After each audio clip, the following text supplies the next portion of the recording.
Hi, I'm Rachel, and this is my belated June 2025 Would You Read It Challenge video.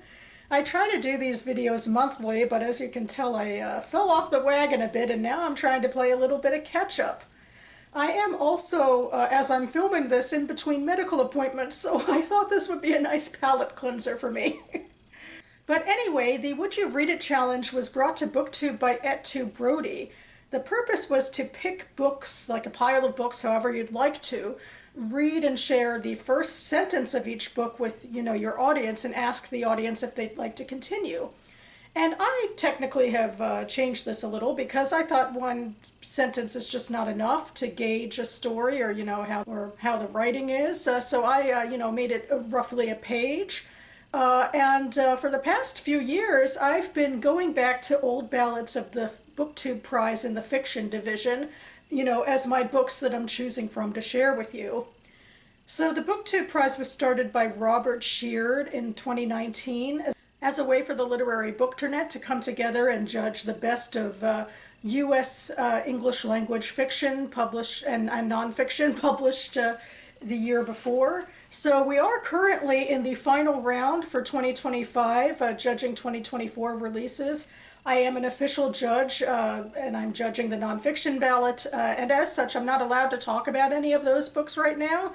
But for funsies, I thought, we actually have a large backlog behind us, and I thought I'd stick to the fiction division for now and go back and at least, try the first page of every book, and some, I've since read. And I'm judging every book that had ever been in contention, like from the long list of each BookTube Prize. So this takes a little while. I'm currently in 2022, and I'm looking this, video at Ballot D. And actually, I haven't read any of these books yet. Maybe that'll change. Probably one case in particular that you'll see soon enough. But my goal right now is to go ahead and I will share each first page with you, and then I'll give my thoughts. And without any further ado, let's get into it. Starting with book number 1, Rise. 1. Money, Mississippi looks exactly like it sounds. Named in that persistent Southern tradition of irony with the attendant tradition of nescience, the name becomes slightly sad, a marker of self-conscious ignorance that might as well be embraced because, let's face it, it isn't going away. Just outside Money, there was what might have loosely been considered a suburb, perhaps even called a neighborhood, a not-so-small collection of vinyl-sided split-level ranch and shotgun houses called unofficially Small Change. In one of the dying grass backyards, around the fraying edges of an empty above-ground pool, one adorned with faded mermaids, a small family gathering was neither festive nor special, but usual. It was the home of Wheat Bryant and his wife Charlene. Wheat was between jobs, was constantly, ever, always between jobs. Charlene was always quick to point out that the word between usually suggested something at either end, two somethings or destinations, and that Wheat had held on to only one job his whole life, so he wasn't between anything. Charlene worked as a receptionist at the Money Tractor Exchange J. Edgar Price Proprietor, the official business name, no commas, for both sales and service, though the business had not exchanged many tractors of late, or even repaired many. Times were hard in and around the town of Money. And that was from Trees by Percival Everett. Book 2. Message 1. The present, we assume, is eternally before us, one of the few things in life from which we cannot be parted.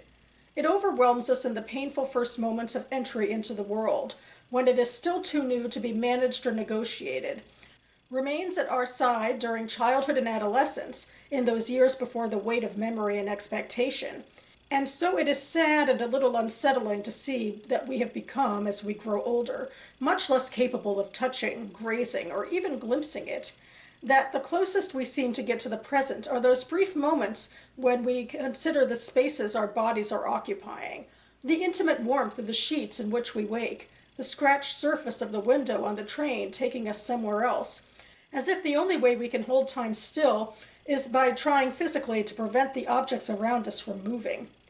The present, we realize, eludes us more and more as the years go by, showing itself for fleeting moments before losing us in the world's incessant movement, fleeing the second we look away, and leaving scarcely a trace of its passing. Or this is at least how it usually seems in retrospect, when the next brief moment of consciousness, the next occasion we are able to hold things still, we realize how much time has passed since we were last aware of ourselves, when we realize how many days, weeks, and even months have slipped by without our consent. And that was from A Passage North by Anouk Arud Pragasam. Book 3. 1. She rides out of the forest alone. 17 years old in the cold March drizzle, Marie, who comes from France. It is 11:58, and the world soon bears the weariness of late Lent. Soon it will be Easter, which arrives early this year. In the fields, the seeds uncurl in the dark, cold soil, ready to punch into the freer air. She sees for the first time the abbey, pale and aloof, on a rise in this damp valley, the clouds drawn up from the ocean and wrung against the hills in constant rainfall. Most of the year, this place is emerald and sapphire, bursting under dampness, thick with sheep and chaffinches and newts, delicate mushrooms poking up from the rich soil, but now, in late winter, all is gray and full of shadows. Her old warhorse glumly plods along, and a merlin shivers in its wicker mew on the box mounted behind her. The wind hushes, the trees cease stirring. Marie feels the whole countryside is watching her move through it. She is tall, a giantess of a maiden, and her elbows and knees stick out ungainly. The fine rain gathers until it runs in rivers down her sealskin cloak and darkens her green headcloths to black. Her stark Angevin face holds no beauty, only canniness and passion yet unchecked. It is wet with rain, not tears. She has yet to cry for having been thrown to the dogs. And that was from Matrix by Lauren Groff. Book 4. Prologue. The barber shop was strangely quiet. Only the dull buzz of clippers shearing soft scalps. That was before the barber caught you watching her reflection in the mirror as he cut her hair, and saw something in her eyes too. He paused and turned towards you, his dreads like thick, beautiful roots dancing with excitement as he spoke. You two are in something. I don't know what it is, but you guys are in something. Some people call it a relationship, some call it friendship, some call it love, but you two are in something. You gazed at each other, then, with the same open-eyed wonder that keeps startling you at various intervals since you met. The two of you, like headphone wires tangling, caught up in this something, a happy accident, a messy miracle. You lost her gaze for a moment, as your breath quickened, as when a dropped call across distance gains unexpected gravity. You would soon learn that love made you worry, but it also made you beautiful. Love made you black, as in you were most colored when in her presence. It was not a cause for concern. One must rejoice. You could be yourselves. Later, when walking in the dark, you were overcome. You told her not to look at you because when your gazes met, you cannot help but be honest. Remember Baldwin's words? I just want to be an honest man and a good writer. Honest man. You're being honest. Here. Now. And that was from Open Water by Caleb Azuma Nelson. Book 5. Island. Once upon a memory, at the far end of the Mediterranean Sea, there lay an island so beautiful and blue that it had many travelers, pilgrims, crusaders, and merchants who fell in love with it, either wanted never to leave or tried to tow it with hemp ropes all the way back to their own countries. Legends, perhaps. But legends are there to tell us what history has forgotten. It has been many years since I fled that place on board a plane, inside a suitcase made of soft black leather, never to return. I have since adopted another land, England, where I have grown and thrived, but not a single day passes when I do not yearn to be back. Home, motherland. It must still be there where I left it, rising and sinking with the waves that break and foam upon its rugged coastline. At the crossroads of 3 continents, Europe, Africa, Asia, and the Levant, a vast and impenetrable region, vanished entirely from the maps of today. A map is a 2-dimensional representation with arbitrary symbols and incised lines that decide who is to be our enemy and who is to be our friend, Who deserves our love and who deserves our hatred, and who our sheer indifference? Cartography is another name for stories told by winners. For stories told by those who have lost, there isn't one. And that was from The Island of Missing Trees by Alif Shafak. And finally, Book 6. 1. In October there were yellow trees. Then the clocks went back the hour, and the long November winds came in and blew and stripped the trees bare. In the town of New Ross, chimneys threw out smoke, which fell away and drifted off in hairy, drawn-out strings before dispersing along the quays, and soon the river Barrow, dark as stout, swelled up with rain. The people, for the most part, unhappily endured the weather. Shopkeepers and tradesmen, men and women in the post office and the dole queue, the mart, the coffee shop and supermarket, the bingo hall, the pubs, and the chipper, all commented in their own ways on the cold and what rain had fallen, asking what was in it, and could there be something in it, for who could believe that there again was another raw cold day? Children pulled their hoods up before facing out to school, while their mothers, so used now to ducking their heads and running to the clothesline, or hardly daring to hang anything out at all, had little faith in getting as much as a shirt dry before evening. And then the nights came in, and the frost took hold again, and blades of cold slid under doors and cut the knees off those who still knelt to say the rosary. Down in the yard, Bill Furlong, the coal and timber merchant, rubbed his hands, saying if things carried on as they were, they would soon need a new set of tires for the lorry. And that was from Small Things Like These by Claire Keegan. Okay, I might start by comparing the first and the last books, although I think most of these books, at least start with like a lot of, extreme scene setting, except for one. But the first and the last, I guess, to me, maybe, feel more similar than most because, it's describing like a small town sort of setting. And then like in the last paragraph or two, we get to who I assume would be the main characters, the people who live in the neighborhood or, in the area. When it comes to Small Things Like These by Claire Keegan, I enjoy just, with the ending especially, it becomes much more ethnic, I assume Irish, at least somewhere on the Isles. It's a visceral sense of, the gloom of, November in this area. And then to go back to book number 1, which was Trees by Percival Everett, we're discussing a town that seems ironically called Money when it seems a little bit impoverished, but we're talking about sort of a dilapidated sort of suburb area and centering in on a couple, I think, and the guy seems to be in and out of his job and the woman is kind of holding them together. So possibly some tension will arise from that situation and just from generally discussing this area as run down for the community. I struggled the most and probably am the least interested in the second book, A Passage North, because it's all just, philosophizing and conjecture about, the passage of time and how we perceive ourselves in the world. And it's just, I think, a little too insular without, distinct characters and, a sense of, conflict or plot that has anything to do with beyond the existential.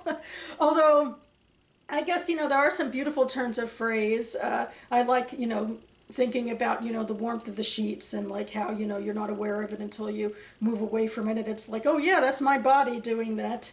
And in general, there's that sense of being shocked by the passage of time. And on BookTube, that always reminds me of how many of us start our videos with, oh, it's a new, reading goal I'm setting for a new month. And I can't believe we're already this far into the year and, that sort of thing. So obviously, it's a common refrain that when we look at time passing does it seem shocking how much has passed. Otherwise, I guess we stay involved in, our own moments, which technically are what actually comprise most, stories. Then we have book 3, which is, I think, our historical fiction novel that's the most in the past in 1158. This is Matrix by Lauren Groff. And we do start a little bit with Marie, like, leaving, and then we go into, the big, setting of the scene that it's in France, it's around Lent, it's cold and wintry, and And then we get a little more, I think, more in this story than in others about setting up her own arc, and that she has this Merlin that she's transporting. And then at the very end of this page or this section, you know, we get into the fact that it seems like she's been cast out and hasn't dealt with it emotionally yet. And I have to say I'm intrigued because, you know, I don't usually read fiction that's set during this time, so, you know, I would be interested to, like, immerse myself in the moors of what might be happening in this situation. Then we get to book 4, which I think is the most different from most of the rest of these, in that it isn't setting a big scene or, you know, philosophizing. It really is much more character driven in a way. You know, there isn't like a huge setup of the barbershop or the neighborhood. What we start out with is in this prologue, and who knows if, you know, the tenses or whatever would change in chapter 1.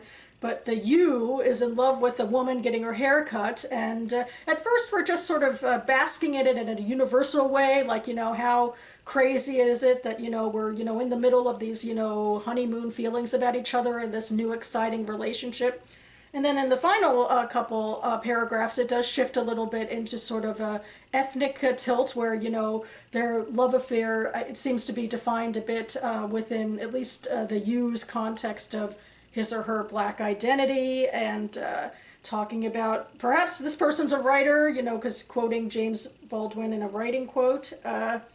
And even that last paragraph seems like we leave the sort of happy honeymoon state, and he seems a little, and I'm assuming it's a he, but I could be wrong, but he seems a little more distant, like, you know, I wonder what it is. I don't want to jinx anything by, you know, falling in love too fast. Maybe we should, you know, keep our distance a little. Or maybe I'm reading into it a little too much, who knows. And we have book 5, which is the book I actually own. Here it is again, The Island of Missing Trees by Elif Shafak. And, you know, in a way I can see the similarities between this and her other books. She, I think, really deals a lot again with, I guess, these incorporating these big ideas and then having some interesting character work as well for her characters.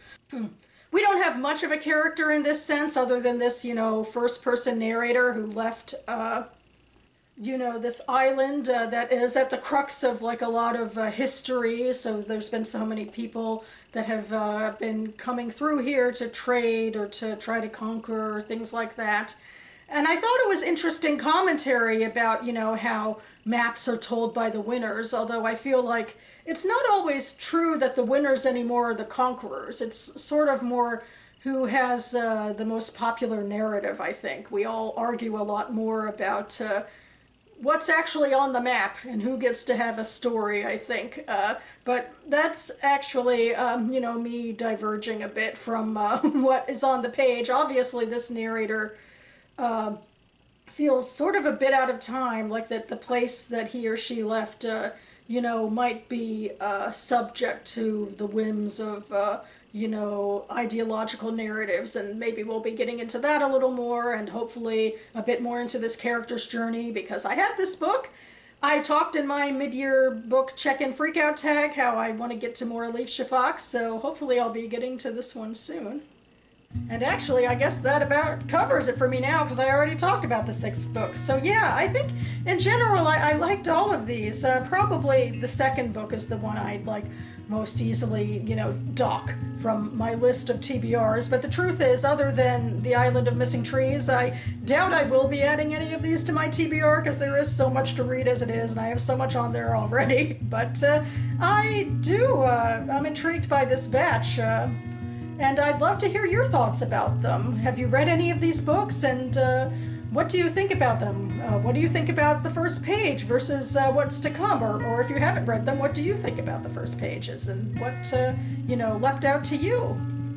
And I will go ahead and leave Goodreads links for all of these books listed down below if you'd like more information, as well as a playlist for all of my Would You Read It tags and other booktube tags I've done throughout the years.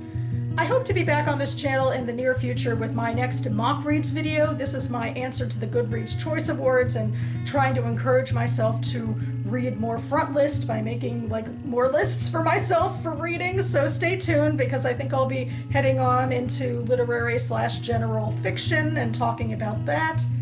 And for those of you judging the BookTube prize with me right now, I hope that you're trundling along well. You know, we have our deadline coming up. Not too close, but you know how time moves, just like the second book said. Like, once you start thinking about it again, who knows how much time will have already passed. But hopefully you'll be able to get in your ballots in time to Robert either way. But anyway, thanks so much for watching, everyone. I'll see you next time.